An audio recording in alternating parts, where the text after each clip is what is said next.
social ethic of Buddhism lies in four high spiritual states to be developed in meditation. These states are called the Brahma Viharas, that is, the sublime states or the divine dwellings. The word Brahma means divine or supreme. The word Vihara, a dwelling place. The four sublime states, the four Brahma Viharas, are loving kindness, compassion, sympathetic joy, and equanimity. The first, loving kindness, that is, in Pali, metta. And this is the wish for the welfare and happiness of others. As an ethical attitude and a meditative state, it is to be developed to an immeasurable extent until it embraces all living beings, enfolding all living beings in infinite loving kindness, the wish for their welfare and happiness. The second Brahma Vihara is compassion. Whereas loving kindness is the wish for the welfare and happiness of others, compassion, or karuna, is the feeling of empathy with others, the quality that makes the heart tremble and shake with the suffering of others. This is the quality which makes us identify with others and feel their suffering as if it were our own. And when compassion works on us, then it arouses the desire to relieve and alleviate the suffering of others, to take away their misery and the causes of their misery. And like metta, this quality of compassion, of karuna, is to be extended immeasurably to all beings. The third divine dwelling is sympathetic joy, mudita.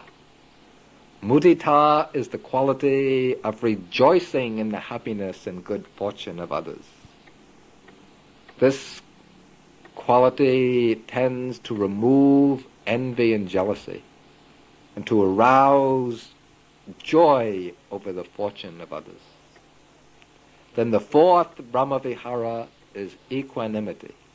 This is the attitude of impartial neutrality, the equality of mind that is extended towards all beings. Normally we tend to favor those whom we like and to dislike those who threaten us or disturb us. But when we develop upekkha, equanimity, then we cultivate a mind which does not discriminate between the close and the distant, but which looks with equal friendliness upon everyone, those who are agreeable to us and those who are hostile to us. So one with equanimity can look upon all beings without discrimination. These are four ethical attitudes to be developed first in meditation, but which can reach expression in concrete action in the social, economic, and political spheres.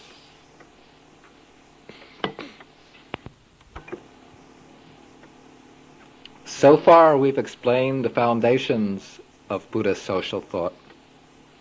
Now we'll discuss the applications of these principles to different areas of social concern.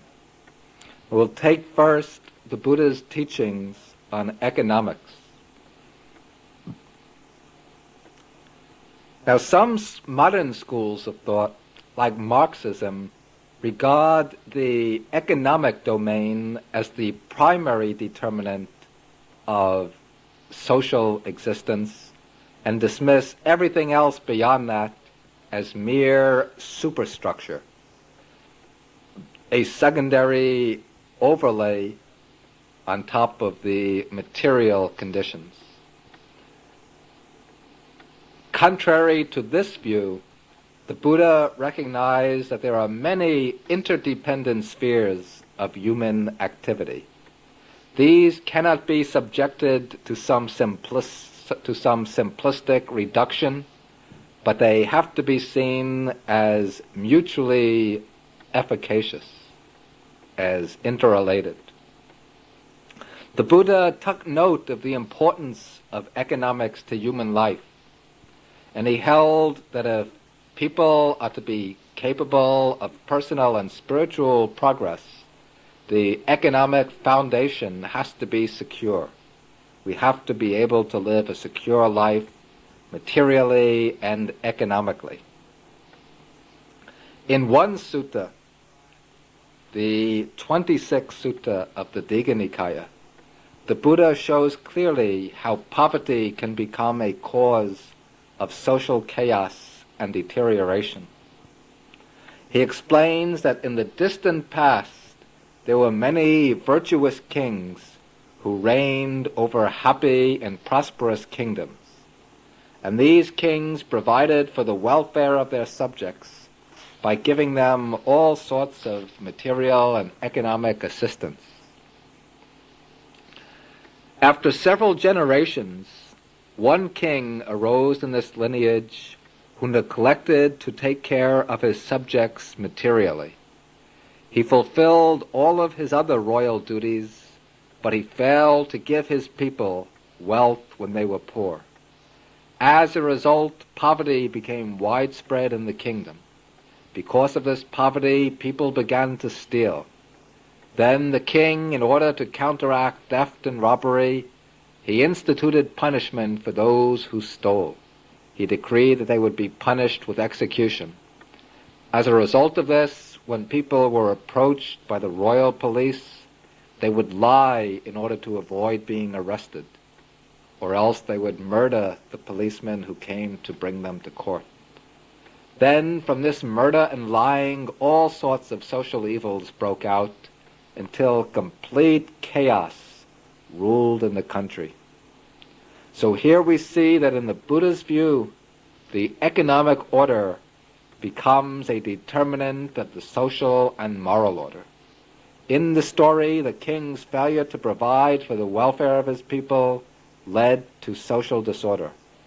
And extending the principle further, the sutta seems to imply that if the governing body, whatever its form, be it kingship or anything else, if it does not ensure that the people are economically well off, that they're secure, the result will be chaos and confusion, even crime in society at large. And so here the Buddha teaches not only that economics to a large extent